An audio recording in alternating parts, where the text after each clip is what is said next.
Welcome to the Agent of Wealth podcast with Marc Bautis from Bautis Financial. In this podcast, Marc helps guide you towards financial freedom, ensure you never run out of money, and create a balance in life that prioritizes what is most important to you.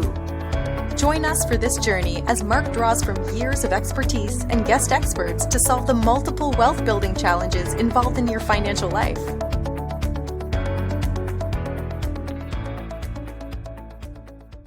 Welcome back to the Agent of Wealth podcast. On today's show, I brought on a special guest, Kris Putnam-Walkerly.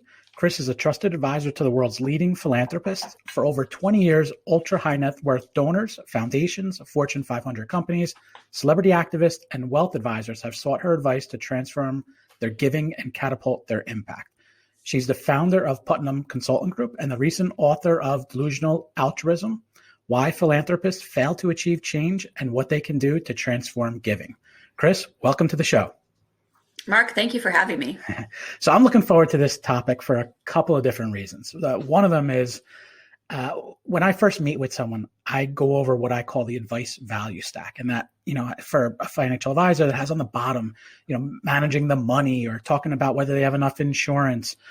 But what I try and do is get them up this stack to the next level up where we talk about, their financial goals and what they're trying to do if they're put their kids through college or trying to retire. But then we go up another level and it's, what do they need to do so they have peace of mind or, so that they feel comfortable with their financial plan. But getting to the pinnacle on it is someone trying to get to leaving a legacy or being philanthropic or, what really all this financial planning, all this money is for. So I'm excited to talk about it. And then the other thing, we're in the middle of tax season and charitable giving is one of the few tax deductions where income limits don't come into play. So a lot of people are looking at it or are thinking about it.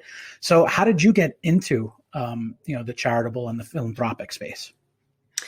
That's a really interesting question. I'm not entirely sure what motivated me. And in fact, I'll tell you a very funny story. I was in college and I became kind of very active in political issues, including trying to help support people in Central America. This was in the late 1980s, dating myself.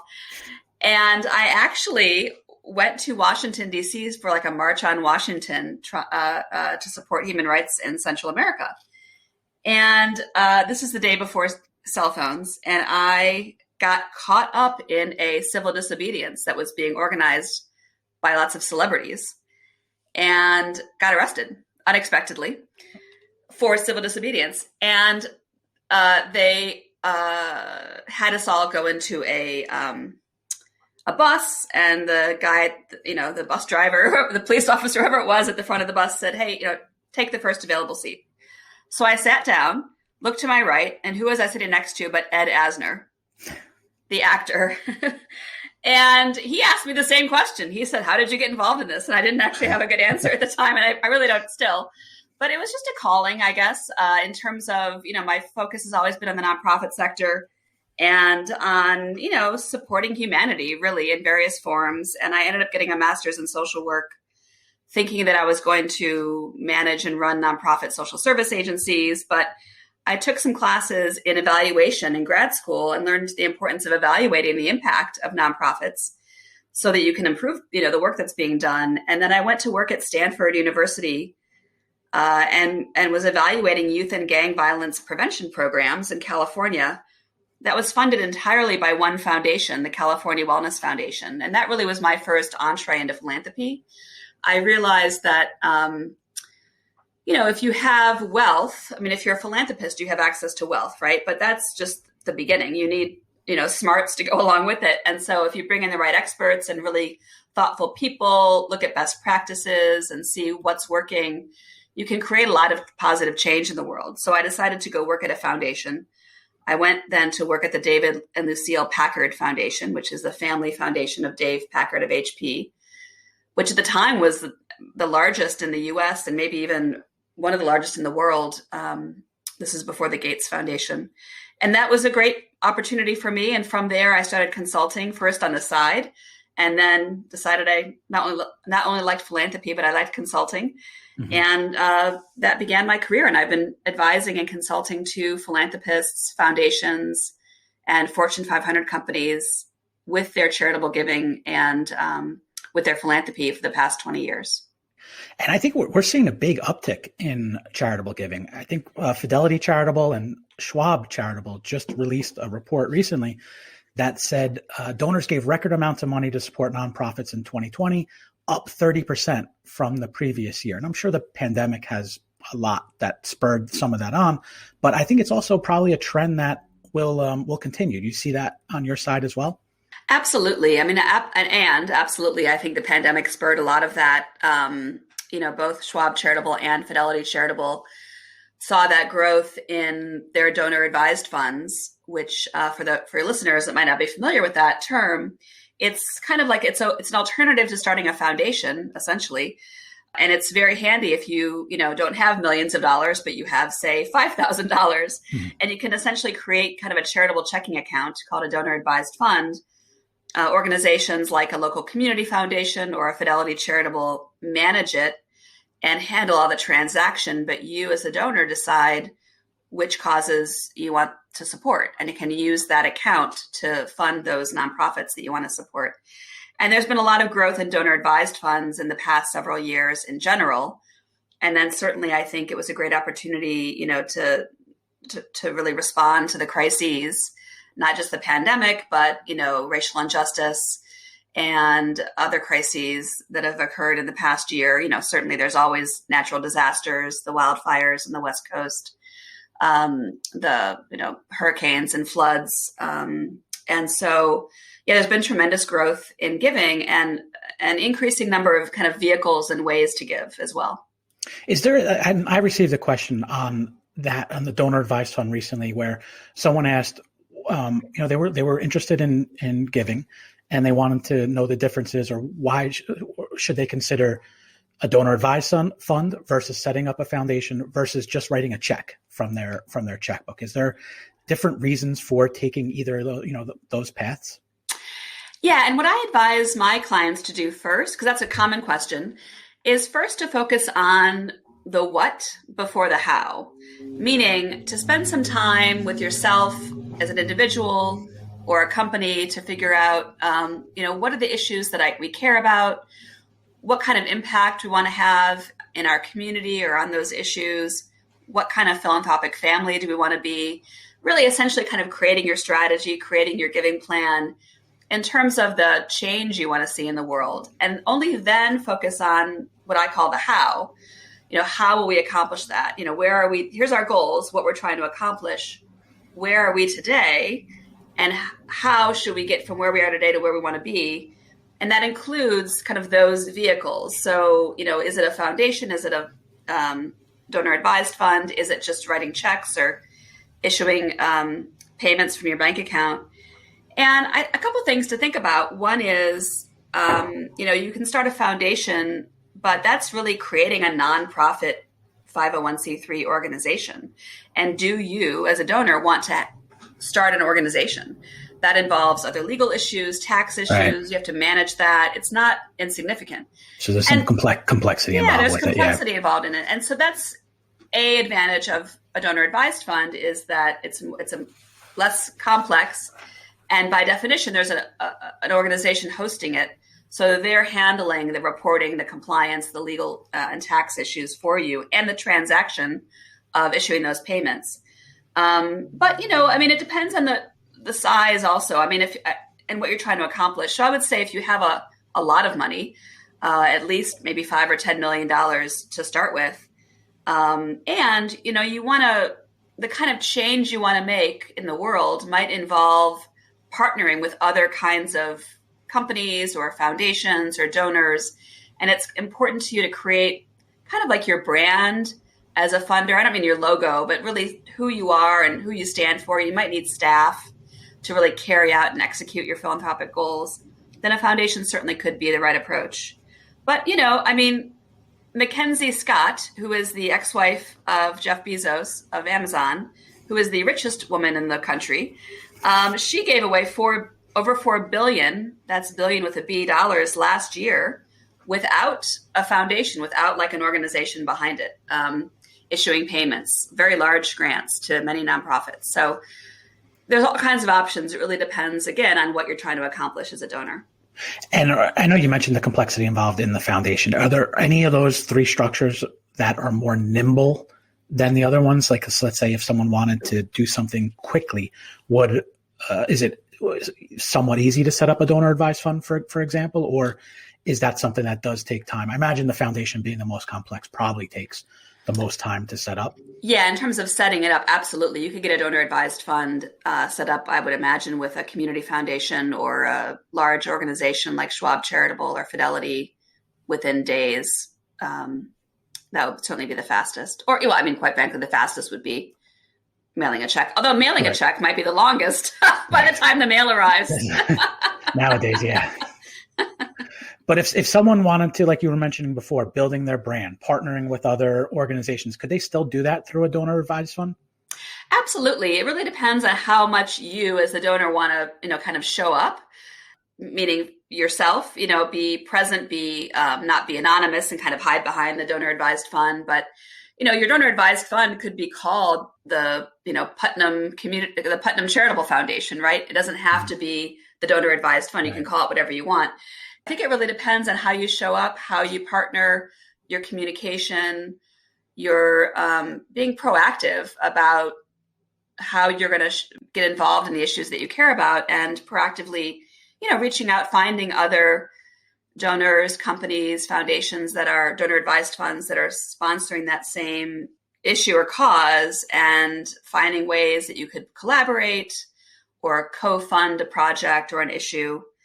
And also, community foundations, which are located in every community in this country and around the world, are a great vehicle also for connecting to your community and connecting to other like-minded donors and individuals in your community. That's basically a community foundation is a nonprofit that raises money from donors in the community and then gives it away to the nonprofits and causes in that community. So those staff people tend to have a really strong knowledge of issues and kind of needs in the local community and which organizations are worthy of support. And I know you mentioned first step is try and figure out what change you're trying to make. Mm-hmm. After someone does that, or let's assume that they're able to do that, which I'm sure that's in itself is not that easy of a thing to do. But is that one area where you as a consultant would come in and help with someone from start to getting implemented in terms of structure? Yeah, absolutely. I mean, it really depends on the person, kind of where they're at, right? And so I might come to you, Marc, and be working with you and helping you. Let's just take that as an example. And you might be super clear on a cause or issue that you care about. And if that's the case, then we take it from there. But you might not. I mean, like a lot of people, I care about a lot of different causes, mental health, substance abuse treatment, early childhood education, you name it, right? And so you could have a lot of causes swirling around in your head. And in the book, Delusional Altruism, I write about how one of the challenges donors experience is feeling overwhelmed. And part of that overwhelm is because there are so many needs in the world, so many problems, and there's so many causes to support, climate change or, access to healthcare, like they're both really important. And so how do you narrow down, those, what's most important to you, and then factor in there could be other people involved, not just you, but your spouse or your children, and who might have differing opinions. And so first it's starting with the donor and identifying their values and, what are the causes and issues that are most important to them, helping them to narrow that down and think through some of those issues. And then, if potentially also engaging other family members in that process as well. And is there a time and money aspect of it as well, in terms of, okay, I have all these things I want to, make positive change with. Should someone look at it and say, well, I'm just, extended too much if I try and focus on these 5, 10, 15 different things? And at what point does someone's time constraints come in, and also money constraints come in to narrow that down? And at what point do they say, okay, we're just going to focus on 1 or 2 or 3, or is it possible to do 10, 15 different things? Well, anything is possible. But I tend to agree with you. There's certainly a value to kind of going deep on 1 or 2, maybe 3 causes or issues for a variety of reasons. One is, as a donor, you really want to learn, I think, about the issues. You want to build relationships with the nonprofits that you're supporting to really understand, where are the needs and where can you make the greatest difference and have the greatest impact? Who else is working on that issue? How can you leverage your funding for greater impact? And, if you, kind of double down on a particular issue, then there's more resources to help tackle that problem. And you're certainly going to learn a lot more specifically about those issues as compared to, picking 10. Your money could be divided among 10 different issues. It's less money per cause, if you will. And then you as a donor, you could feel like deer in the headlights in terms of trying to understand and learn about these different issues and organizations. So I think there's a lot of value to really focusing on a couple. And, just because you get started on, pick one cause. Like, Marc, what's an issue that you personally care about or support? Financial literacy. Perfect. So financial literacy. So that's an issue that's super important. And, even within that, there's a lot to think about of how to tackle that, right? So financial literacy could be starting in preschool or, early elementary school. And how do you kind of begin to get those skills taught to children so that they grow up to be financially literate and have that kind of financial intelligence? Or it could be working with adults, who are, experiencing challenges, never learned that early on.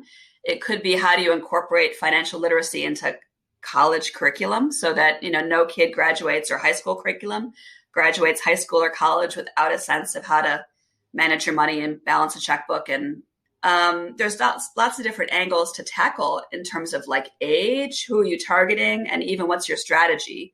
Do you want to support like a nonprofit after school program that's helping kids do that? Or do you want to advocate that the state of New Jersey incorporates financial literacy education into the curriculum of all public schools? Like, those are 2 different approaches. Both have a lot of value, but really different strategies. And you would work with different kinds of organizations. So even when you pick one issue or cause, there's still some unpacking to do in terms of figuring out, what's the right kind of like intervention that you want to have in order to create the change that you want to see. Do you see organizations, or is it mixed, where some organizations just want money and some will allow participation? Because I'm sure some of the donors, are happy just writing a check and knowing that it's going for good and it's going toward an organization they like, a cause they like. But I think there's also some that, in addition to the money, they also want to participate and give their time to the organization as well. Mm-hmm. How does someone go about finding which organizations fall under what category? Yeah, that's a great question. I would say if you're the donor that wants to not just give money, but roll up your sleeves, then I would, again, first start with what are the issues and causes you care about, pick some organizations that you want to support. And then I'd reach out to them and say, hey, we're starting a foundation, or we just created a donor advised fund. We're looking to, build a relationship with a couple nonprofits in our community that are supporting financial literacy or ending homelessness or whatever it is. Can we have a conversation? I'd like to learn, or how do I get engaged and how do I get involved? Can we set up a Zoom call and have a conversation about what you're working on, what your priorities are for the year, and how we could help? And I would listen for the response that you get. If there's, no response, or like, here's the link to donate response, then that kind of tells you a lot that they're not really willing to have that conversation. But if they are willing to talk to you, and then you can have simply a conversation that says, here's who I am as a donor, here's my expertise and my professional background, or, my role in the community. I'd love to support you in various ways. Like, what do you need, nonprofit? But obviously you need money, but what else do you need? Because I think what's important for donors to recognize is that you bring a lot more than money. You bring your knowledge. That could be knowledge of the community. It could be your knowledge of, local policymakers or like movers and shakers in your community that you could open doors and make introductions to. You might have expertise, like you might be an accountant, or you might be someone who's scaled a business. And so about growth and how do you grow a nonprofit organization. So you could have lots of expertise that could be of value. And of course, nonprofits are always looking for volunteers and, board members to get involved. And so, I would say, think of all that you bring, back, or maybe in the future when we all are meeting in person again, you might have a home or a large, beautiful conference room in your office that you could offer up to a nonprofit to hold an event or have their strategic planning sessions, or, There's all kinds of ways that you can give and think about your whole self and bringing your whole self to the conversation. Okay. And I know we mentioned the book, and you mentioned also one of the challenges that you see people have is they kind of get overwhelmed by it. What are some of the other challenges that people have from the start that they say, yes, I do want to make a commitment to giving, to actually getting going with it? What are some of the challenges? Yeah, there's quite a few. And so the book is titled Delusional Altruism. And it doesn't mean that donors are crazy. It means, I believe donors are genuine in their altruism, really want to make a difference, change the world, but are getting in their own way and preventing themselves from having that impact that they seek. And it happens in a lot of ways. Feeling overwhelmed is one of them. Another one is having a scarcity mindset. By this, I mean, and people find this surprising because people don't usually equate great wealth with scarcity. But I think this is a hugely pervasive problem in philanthropy. It's really this misguided belief that by maintaining a Spartan operation, somehow you're delivering greater value to the community or to the issue. And so where this really commonly manifests is a belief that nonprofit overhead is bad and you should only give to organizations where, 99 cents of every dollar goes to the community and only 1 cent goes to quote unquote overhead.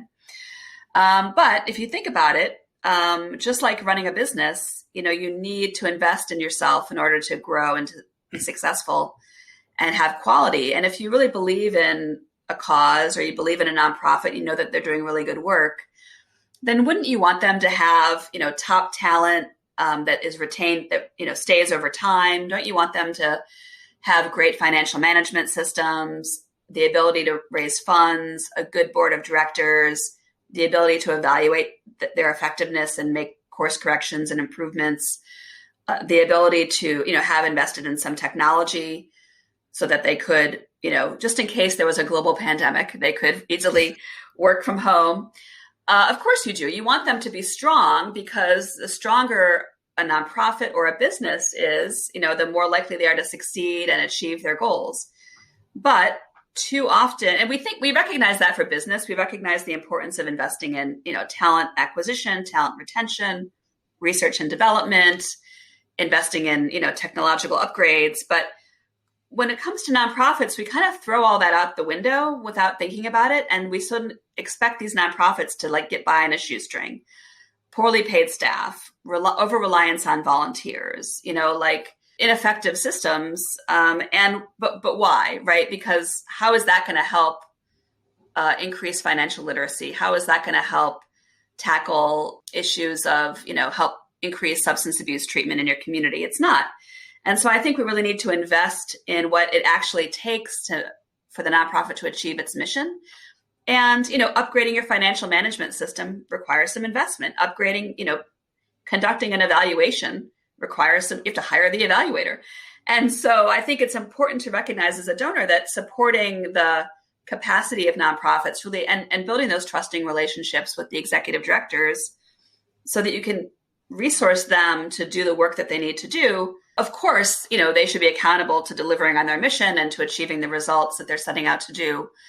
But I think it's better to support them to be able to do that effectively than to kind of hamstring them and hobble them along the way by just, kind of forcing them to chase money and get, almost enough, but not quite the amount of money that they need to be successful. So that's one, the scarcity mindset. And the scarcity mindset applies to donors themselves, meaning, I think that to have the greatest impact as a philanthropist, as a donor, whether you're giving away $1,000 or $100,000, is that you need to invest in yourself. You need to invest in your own learning, taking the time to understand your community and the issues, taking the time to understand the nonprofits you're supporting, reflecting on your experience as a donor and what you think is working well, not well. It doesn't require a lot of money to do this. I don't mean like investing in yourself, or I don't mean like taking your family on a family retreat at the Four Seasons in Maui, which, would be lovely. But, I just mean like taking the time to have a family meeting and thinking about and maybe hiring a facilitator so that they can help you with that process. And, and also kind of thinking big, thinking about, maybe we only have $10,000 to give, but if we partner with other funders in our community, we can leverage that and create $100,000 to have a greater impact. Yeah. And I can see it strengthening the family. It's something that everyone's doing together. There's buy-in, everyone has input in, and that could definitely be a good family activity. Yeah. I mean, I really advise, financial wealth advisors and family offices, estate planning attorneys to, think about how you can engage the entire family in philanthropy. It's a great way to build relationships across generations, which is important. And it's a great way to identify kind of shared values and shared vision. Not that everybody has to agree on the same thing, but have those conversations, because, I think too often advisors wait until, their client is elderly, and then you're kind of doing estate planning, or you're doing, sort of, as you mentioned, like toward the end of their life, planning around charitable giving, and you've missed an opportunity at that point, I think, to really, to help your client to give back during their lifetime, and B, you're missing an opportunity to engage the younger generations in that family in the, dad or mom's or grandpa's philanthropic vision, and understanding why they are being charitable and how they can participate in that. And we were talking earlier about business owners being one of the people that I talk a lot with. Do you see any business owners not just implement some kind of charitable giving strategy for the company, but also implement maybe like a matching strategy where they'll try and promote it down to the employees by offering a matching component on it? Mm-hmm. Yes, absolutely. And this is for small business to big business. One of my clients is the J.M. Smucker company, Smuckers, the maker of jams and jellies, and they, they've been a very charitable, family-owned company for generations, and recently refreshed their company's purpose to align their giving, really to align the whole company around the corporate purpose and also their giving. So that includes, getting clarity on the issues and causes that they as a company care about, and then identifying ways to engage employees in all kinds of ways. Part of that is a matching gifts program. Part of that is volunteering and supporting their volunteer efforts. And of course, even part of it was helping employees during COVID and making sure that there were resources to support their employees who were having a hard time because of, all that was going on, or they were getting ill themselves. And so, matching giving is a great way. I mean, it basically is, if you have a policy or a plan where if your employee donates to a cause, you as the company will match that donation up to a certain amount. And, it's a great way to encourage your employees to give back. Sure. And whether it's a business, a company, or a family office, or a family, do you, as your business, when you engage with someone, do you come in and help someone execute on whatever their vision is? Is that what the typical engagement looks like? Yeah, I help them create their vision and implement their vision. So this happens in a variety of ways. Many of my clients retain me as a trusted advisor, and I'm basically on call all the time to be available, from maybe 3 months or 6 months or a year, during reasonable business hours, I'll say, but truly unrestricted access to me to be their sounding board to discuss anything they want to talk about with their giving. Others bring me on for what I call a VIP Jumpstart Day. And that is a day together, either in Cleveland or virtually via Zoom. That's an opportunity where we first, in advance, talk about their goals and what they're trying to accomplish. And then I can create an agenda where we can help them accomplish those goals within a 6-hour day together. Right now I'm working with a client where the foundation actually has been around for a while, and they want to rethink the next decade. And so I'm helping them do that, and also to create their plan for the next year. I'm working with another funder who has a specific interest in supporting building the capacity of nonprofits and wants me to help them think through how they could support that. So that's kind of like more of a one shot, together and really like jumpstart their thinking and their planning. And then I do a lot of strategy development. So that could be, helping a family create a strategic plan for their foundation. I was talking to one gentleman this morning about helping him to start a foundation. But again, it's all about what you're trying to accomplish and then what's the best way to accomplish it. And then on the back end, supporting that implementation, which often is a matter of helping people identify their top priorities. Because usually when you create your strategy, it feels like there's 26,000 things to focus on, but you can't, right? So what are the 3 most important things to focus on right now, next, to help you implement your strategy or your goals? And I help them get clarity on that and then really hold them accountable to implementing them. Sure. Well, we're just about out of time. Kris, I'd like to thank you for being on the show. You provide some really great insight into the world of charitable giving. How best can someone reach out to you or find more information about you and your services? Yeah, so I want to share one free resource that I think will be of great interest to your listeners. It's called 8 Things Every Philanthropist Can Do to Change the World, Even When the World Keeps Changing. And it's a free download, a free guide, and you can text the word Plan 2021 to the number 411321. So if you have your phone with you, you can text the word Plan 2021 to 411321. And it's a great resource. It's kind of 8 steps really to kind of create a plan. If it's your giving plan, your strategic plan, or you're planning a wedding. But it's really about, especially these days when it feels like the conditions all around us keep changing, the world keeps changing, it can feel hard to plan ahead because you think, well, what's the point? Things are going to change again. But that's true. They're always going to change. And so it's a really practical guide to figure out how do you plan ahead anyway and navigate the unknown with confidence. So that's a great resource, and it links directly to my website. And then, of course, the book Delusional Altruism is available on Amazon and Barnes & Noble and many retailers. Perfect. So we'll link to the book, and we'll also put instructions on how to text to get the free guide. And looking forward to downloading that guide myself, because I think, not everyone, but there's a lot of information out there on creating a retirement plan or creating a plan to pay for your child's education. But there's not that much on how to create a charitable giving plan or something that guides you in that. So I think it'll definitely be a welcome read for our listeners. Awesome. So thanks again. And thank you everyone for listening in to today's episode. Thank you for listening to the Agent of Wealth podcast. Click the subscribe button below to be notified when new episodes become available. The information covered represents the views and opinions of the guests and does not necessarily represent the views or opinions of Bautis Financial. The content has been made available for informational and educational purposes only and is not intended to be a substitute for professional financial planning and investment advice. Always seek the advice of your financial advisor or other qualified financial service provider with any questions you may have regarding your investments and financial planning.